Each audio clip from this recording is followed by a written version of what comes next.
സൗദിയിൽ വാഹനാപകടങ്ങൾക്ക് ഇടയാക്കുന്ന പ്രധാന കാരണങ്ങളിലൊന്ന് ഡ്രൈവിംഗിനിടെയുള്ള മൊബൈൽ ഫോൺ ഉപയോഗമെന്ന് സൗദി ട്രാഫിക് അതോറിറ്റി. പെട്ടെന്നുള്ള ട്രാക്ക് മാറ്റവും വാഹനങ്ങൾക്കിടയിൽ മതിയായ അകലം പാലിക്കാതെയുള്ള ഡ്രൈവിംഗും അപകടങ്ങൾക്ക് കാരണമാകുന്നതായും അതോറിറ്റി പുറത്തുവിട്ട റിപ്പോർട്ട് പറയുന്നു. സൗദി ജനറൽ ട്രാഫിക് അതോറിറ്റിയാണ് ഇത് സംബന്ധിച്ച റിപ്പോർട്ട് പുറത്തുവിട്ടത്. രാജ്യത്ത് റിപ്പോർട്ട് ചെയ്യുന്ന വാഹനാപകടങ്ങളുടെ പ്രധാന കാരണങ്ങളിൽ ഒന്ന് ഡ്രൈവിംഗിനിടെയുള്ള മൊബൈൽ ഉപയോഗമാണെന്ന് അതോറിറ്റി വ്യക്തമാക്കി. റിയാദ്, കിഴക്കൻ പ്രവിശ്യ, മദീന, അൽഖസീം, അസീർ മേഖലകളിൽ റിപ്പോർട്ട് ചെയ്യുന്ന അപകടങ്ങളിൽ ഭൂരിഭാഗവും മൊബൈൽ ഉപയോഗിച്ചത് മൂലമാണെന്നും റിപ്പോർട്ട് പറയുന്നു.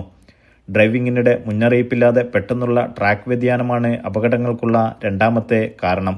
വാഹനങ്ങൾക്കിടയിൽ മതിയായ അകലം പാലിക്കാതെയുള്ള ഡ്രൈവിംഗും അപകടത്തിന് കാരണമാകുന്നതായി റിപ്പോർട്ട് വിശദീകരിക്കുന്നുണ്ട്. വടക്കൻ അതിർത്തി മേഖലയിൽ കൂടുതൽ അപകടങ്ങൾ ഇക്കാരണം കൊണ്ട് റിപ്പോർട്ട് ചെയ്യപ്പെടുന്നതായും ട്രാഫിക് വിഭാഗം പറയുന്നു. അപകടങ്ങൾ കുറയ്ക്കുന്നതിനും റോഡുകളിലെ സുരക്ഷാ നിലവാരം മെച്ചപ്പെടുത്തുന്നതിനും ഡ്രൈവർമാർ ട്രാഫിക് നിയന്ത്രണങ്ങളും സുരക്ഷാ നിയമങ്ങളും കർശനമായി പാലിക്കണമെന്ന് ജനറൽ ട്രാഫിക് ഡിപ്പാർട്ട്മെന്റ് ആവശ്യപ്പെട്ടു.